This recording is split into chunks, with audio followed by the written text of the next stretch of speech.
dnes dojede.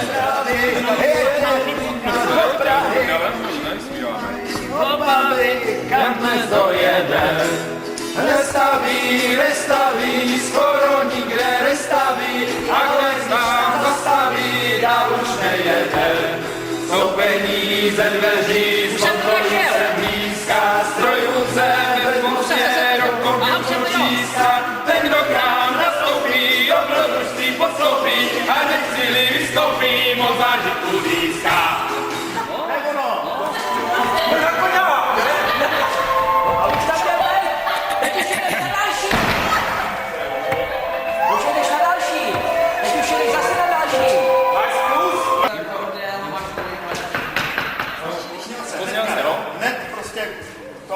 Přijeli jste do stanice Sloupnice. Na první kolej přijel rychlík R605 ze směru Praha, Česká Třebová, Praha, Pardubice. Kolo trukový bylo staré mašinky.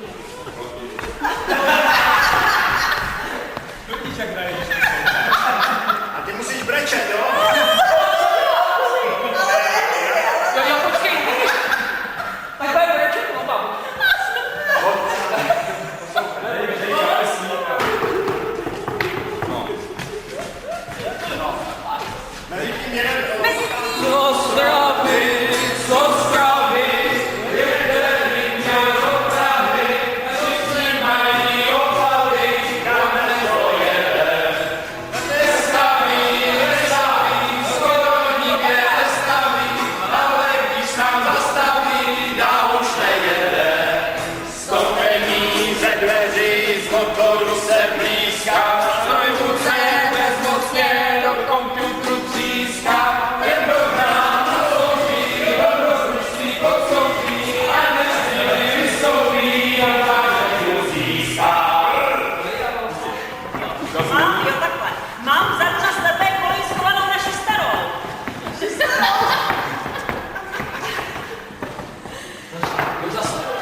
Kde máš ten vozoklet? Jožkovi se líbíme. Text, a teď mám ještě píska. Skoro nikde nestaví, ale až nám zastaví, dál už nejede. Ano, transparentní dám tady, jo? Sedeří z motoru se blízká.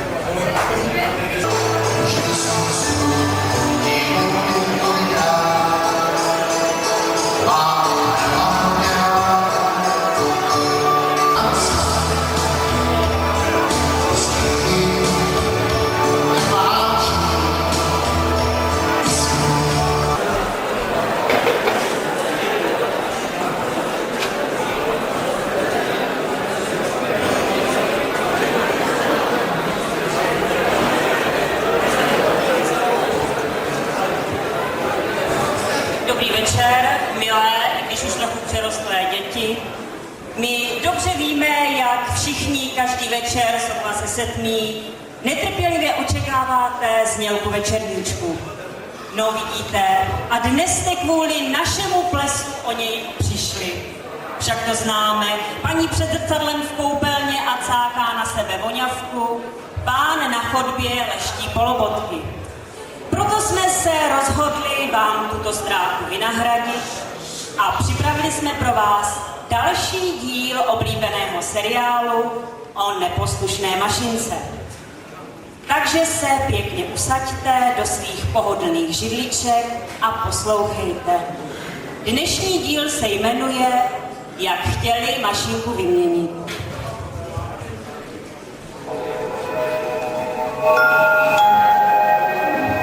Dobrý večer.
Necestujte s nosonožcem panelováku, je to zvíře moudré a tupé, sám obsadí celé jedno kupé.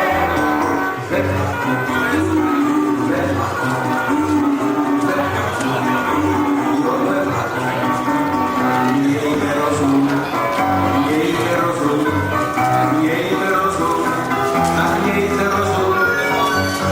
Necestujte ani s trochem panelováku, necestujte ani s trochem panelováku, dítko se vám nejhorší, musí vám nejhorší.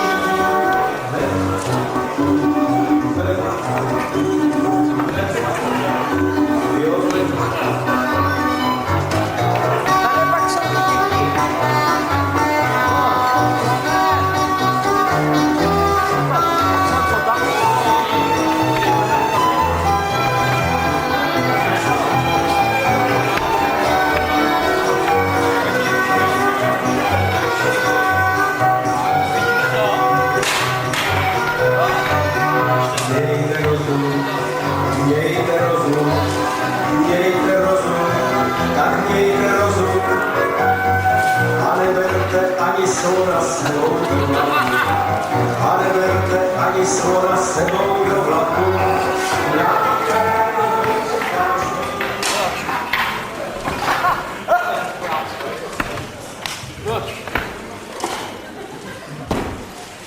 Jednoho dne přijel do stanice na kontrolu nejvyšší pan železničář.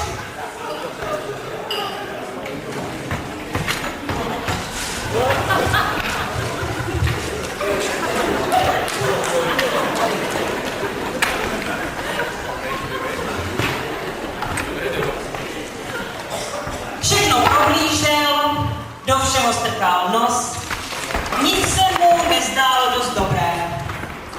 Koleje prý jsou málo vyblízkané, světlo na semaforu málo červené, pražce ve stanici nějak moc počínavé.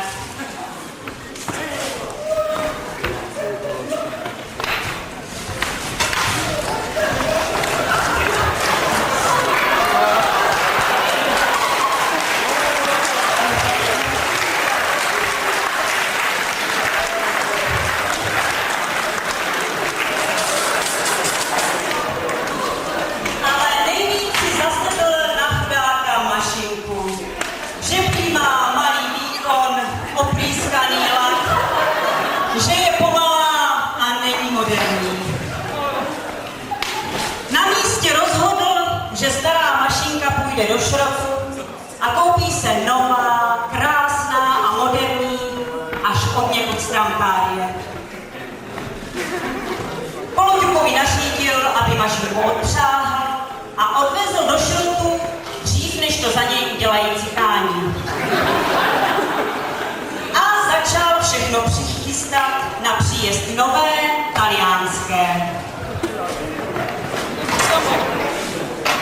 Koloďukovi bylo staré mašinky líto. Podíval se na nejvyššího železničáře a zaťukal si na čelo. Potom mašinku odpřáhl, pořádně ji namazal, aby nezrezdněla.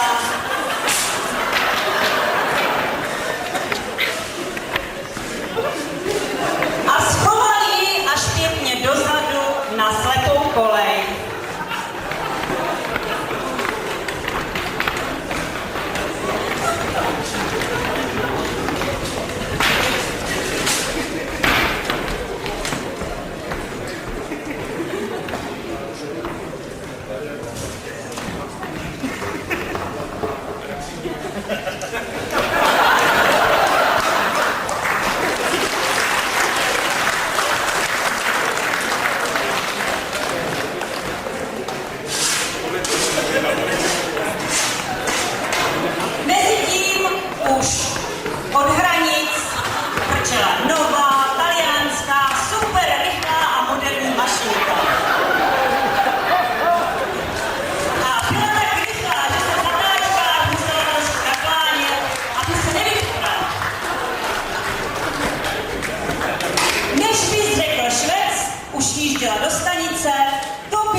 vozu.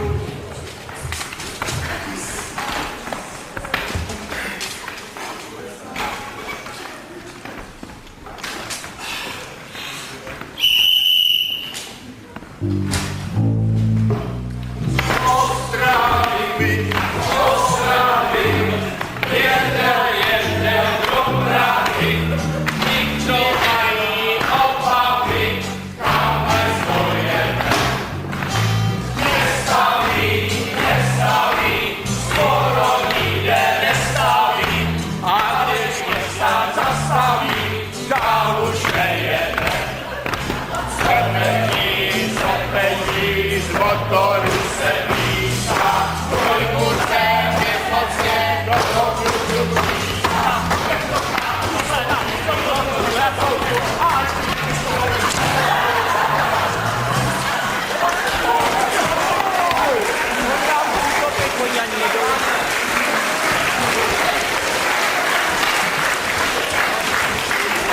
Všem železničářům vyrazil na čele studený. Co se děje? Proč mašinka nejede? Všichni zmateně pobíhali. Naštěstí byl ještě na místě pan Talián. Vytáhl z kapsy nejmodernější počítač, připojil na mašinku nějaké sondy a zkoumal, co se stalo.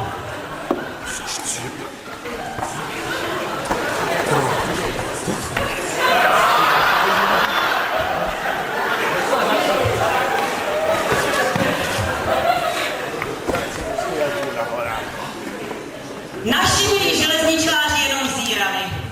Za chvíli bylo všechno jasné. Závada je v chlazení. Mašinka má málo chladící kapaliny. Když ji doplnili, mašinka opět šlapala jako hodinky.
Nejvyšší pan železničář už se začíná mračit.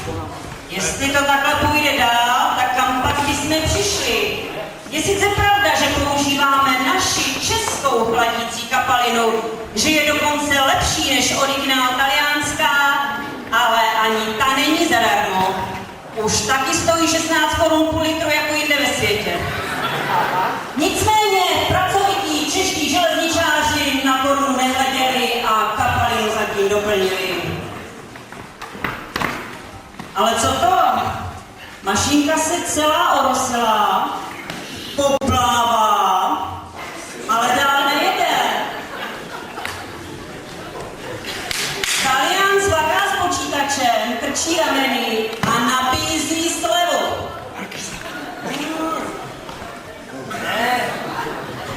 Nejvyšší železničář usilovně přemýšlí, jestli se krásná nová mašinka, která nejezdí za ty peníze, vyplatí. Ale milí železničáři včera s Kolodrukem už na nic nečekali. Co budeme pít my, když nám nová mašinka všechno chlazení zhltne? Každý vzal, co měl po ruce a už milou talianskou mašinku i s Taliánem hnali.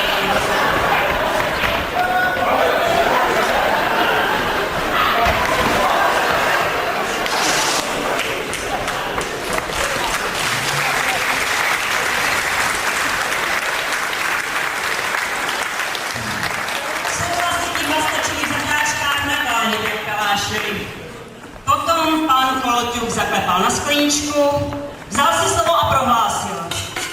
Mám vzadu na slepé koleji schovanou naši starou.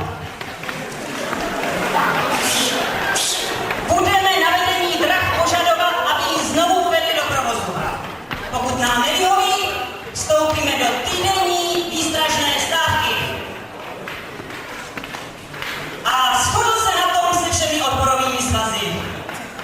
Nejvyšší pan železničář po dlouhém jednání nakonec na požadavky železničářů přistoupil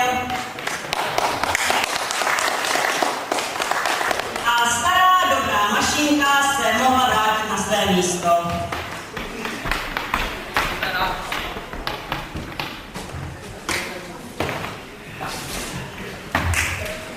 Thank you.